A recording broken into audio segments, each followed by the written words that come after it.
The title of my very brief remarks this morning is Celebrating and Sustaining Trust in the Scientific Enterprise.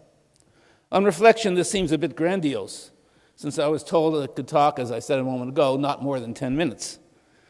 Moreover, there is not one world of science, as you all know, but more broadly, scholarship, but many different worlds working together in a complex international confederation of interdependent disciplines. In any case, I must preface my very succinct reflections on this rather large topic with a note or two of congratulations and a word of gratitude. First, I would like to congratulate all of today's other award recipients sitting here. Their sustained contributions to the world of scholarship and the nation are quite extraordinary, and it is a signal honor for me to be receiving an award from the National Academy with them.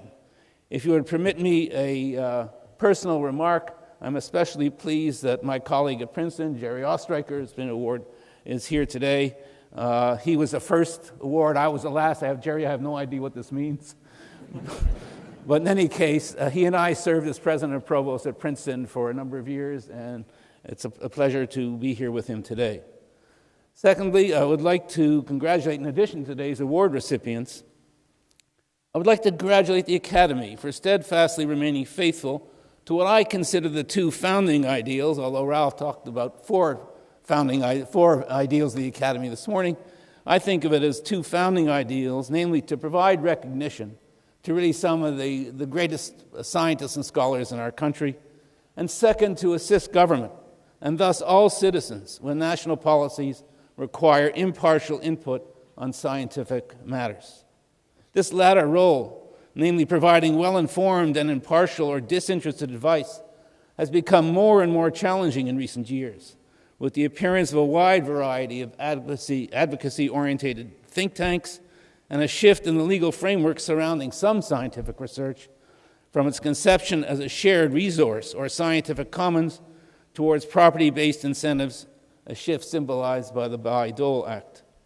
This new environment of partisan advocacy and property rights, whatever its many benefits can and does generate, it also creates a good deal of static in the communication channels connecting science to well-informed policy decisions. It is the great credit of the members of the Academy and the leadership of the Academies, and to the NRC and its staff, and even to the Academy's sometimes dreaded review process, that despite the obvious and growing self-interest of the scientific community, that the credibility of the academies for disinterested advice has remained unparalleled not only here in America, but around the world. Finally, I wish to express my gratitude both to all of those who had some role in considering me for this award, and to the staff of the NRC, and the many other colleagues I have worked with in the world where public policy and science interact. I turn now to my topic, celebrating and sustaining trust in the scientific enterprise. In particular, I want to use this occasion to remind us all, as succinctly as I can, about the importance of trust and the relationships that bind together the scientific community, policymakers, and the public. This trust is critical because in a world where most policymakers and citizens cannot have direct access to scientific knowledge itself, a certain level of trust takes the place of what could become an overly burdensome set of regulations that could, in the absence of sufficient trust, sap the vitality of the scholarly enterprise. It is critically important, therefore, both for the continuing vitality of the scientific enterprise and for our society's ability to reap the full benefits of developments on the scientific frontier, that policymakers and the public have every reason to continue to have a significant level of trust in the scientific enterprise. The concept of trust that I'm speaking of this morning has, at least in my judgment, three quite distinct components.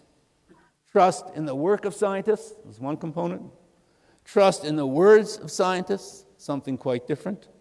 And trust, as I'll talk about in a few moments, in the moral imagination of scientists. And therefore, I will say just a very few brief words about each of these. Sustaining trust in the work of scientists does not need any elaboration here. Despite both occasional lapses within the scientific community and the impact of personal property interests on some scientific research, the scholarly community has values, practices, and procedures that, on balance, give all thoughtful observers great reason to put a lot of trust in the work of scientists.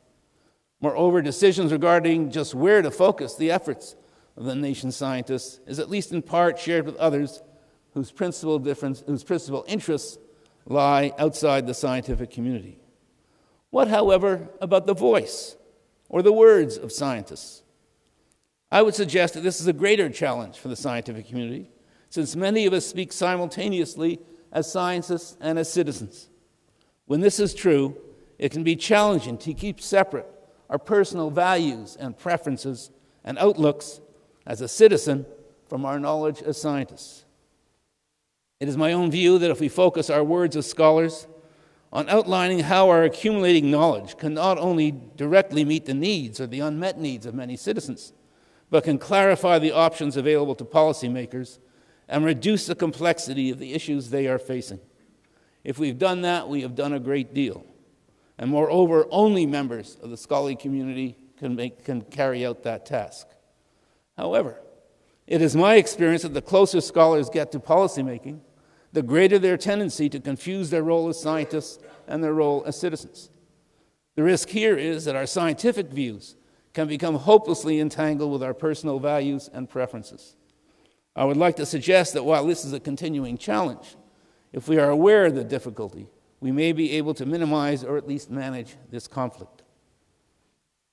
Of somewhat greater concern to me is whether society has confidence and trust in the moral imagination of scientists. Here I use the term moral imagination to refer to the human capacity to have some empathy for the interests and concerns of others. In this case, it concerns the capacity of members of the scientific enterprise to have some empathy for the interests and concerns of those outside their own professional community. The key issue here is whether other members of society believe the scientific community cares about their most important interests and/or concerns. Many of us have from time to time become impatient with society's seemingly unwillingness to accept and act on certain well-established scientific findings. This, however, should not be surprising, since an important body of research indicates that a citizen's interpretation of and even belief in scientific findings is conditioned on just how they perceive these findings will impact their most important values or their materialistic interests. Science and scientists cannot change this, but if others believe that our moral imaginations are sufficiently expansive to incorporate or reflect a certain level of empathy for their values and interests, or what they care most about, we are likely to build even greater trust in the scientific enterprise. This particular dimension of trust, namely the expansiveness of our moral imagination, is for most of us more demanding, since it involves our concern for others, as opposed to our thoughtfulness and imagination in the deployment of our scholarly expertise. To summarize, if our society is to continue to reap the full benefits of the truly extraordinary developments on the scholarly frontier, and if the scientific community is to continue to enjoy the enthusiastic support of citizens at large, trust in the work, trust in the words, and confidence in the moral imaginations of the scientific community must be sustained and indeed strengthened.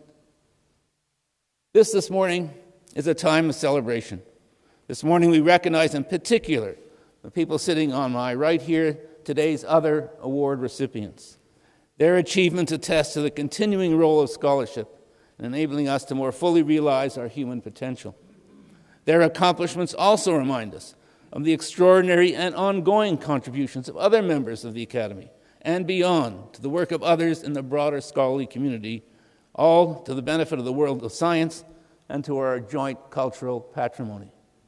These fantastic and continuing achievements, however, bring with them an ongoing level of responsibility to the nation's, for the nation's scientists and scientific institutions, namely, to zealously guard the integrity of their work, to distinguish their views on scientific matters from their individual values and preferences, and to consider the needs of others as they choose and pursue their scientific objectives.